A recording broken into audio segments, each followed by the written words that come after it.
बुद्ध ने उस कछुए के बारे में बोला कि वो जब तक अपने ढांचे को नहीं छोड़ेगा तब तक वो कभी भी ड्रैगन नहीं बन सकता। फिर भगवान बुद्ध ने जादूगर के बारे में बोला कि आज तक उसने अपनी ज़िंदगी में कभी भी छड़ी को वापस नीचे रखा ही नहीं है, इसलिए वो छड़ी उसको बहुत ही आराम फील करवाती है, इसलिए वो उसके स्वर्ग जाने में बाधक बनी हुई है। अगर जो वो छड़ी वापस ज़मीन पे रखेगा और फिर उसको कभी नहीं पकड़ेगा तो वो स्वर्ग चला जाएगा इजी वे में। और उसके बाद उस लड़की के बारे में पूछा उस बेघर भिखारी ने कि उस लड़की का क्या। तो उस लड़की के बारे में भगवान बुद्ध बोले जब वो अपने हमसफ़र से मिलेगी तब वो बोलने लगेगी। और वो बेघर भिखारी भगवान बुद्ध को प्रणाम किया और धन्यवाद बोल के वहाँ से निकला। फिर उसको रास्ते में कछुआ मिला तो कछुए ने पूछा कि तुमने क्या मेरे बारे में पूछा था, मेरे सवाल पूछे थे भगवान बुद्ध से। बेघर भिखारी ने कहा कि हाँ भाई कछुए भाई, मैंने पूछा था।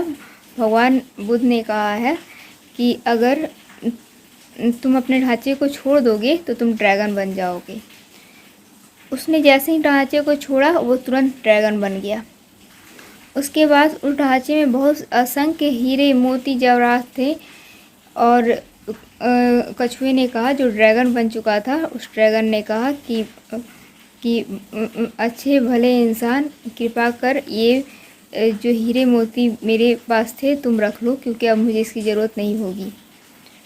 तो उस अच्छे भले इंसान ने, बेघर भिखारी ने, अपने झोले में उसको डाल लिया। और कछुए ने कहा कि तुम्हारी ज़िंदगी अच्छे से गुजरे, धन्यवाद करके वहाँ से ड्रैगन उड़ गया, जो कछुआ जो ड्रैगन बन चुका था।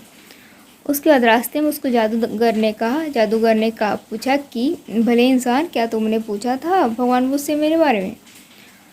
तो उसने कहा कि हाँ मैंने पूछा था। भगवान बुद्ध ने कहा कि अगर जिस दिन तुम छड़ी ज़मीन पे रख दोगी तुम उस दिन स्वर्ग की ओर चले जाओगे।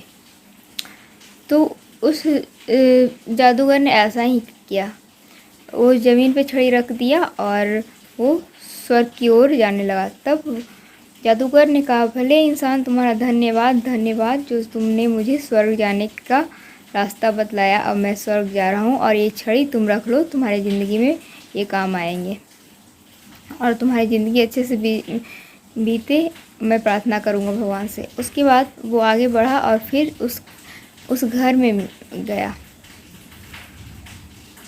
जहाँ पे वो गूंगी लड़की रहती थी। तो उसके माँ बाप से उसने कहा कि जब वो अपने हमसफ़र से मिलेगी तब वो बोलने लगी।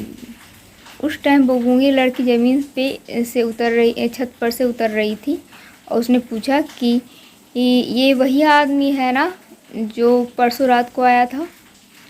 तो उसके माँ बाप ने कहा कि हाँ, ये तो बोलने लगी, मतलब इसका हमसफ़र तुम ही हो। और उससे उसकी शादी करवा दी गई और वो गूंगी लड़की जो बोल नहीं पा रही थी अब बोलने लगी और बेघर इंसान दोनों अच्छे से रहने लगे और ज़िंदगी उसकी अच्छे से बीतने लगी।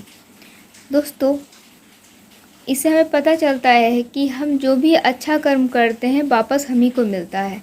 ये बात हमें कभी भी नहीं भूलना चाहिए और इस कहानी में यही सीखने को है कि जो भी हम अच्छे कर्म करते हैं वो वापस हम ही को मिलता है। इसलिए हमें कभी भी अच्छे कर्म करने से कभी भी घबराना नहीं चाहिए। अगर मेरी बात अच्छी लगी तो आप मेरी वीडियो को लाइक करें और शेयर भी करें और सब्सक्राइब भी करें। सब्सक्राइब इसलिए करना है कि मैं कोई भी वीडियो डालूँगी तो आपको अच्छे वे में पता चल जाएगी। बाय दोस्तों।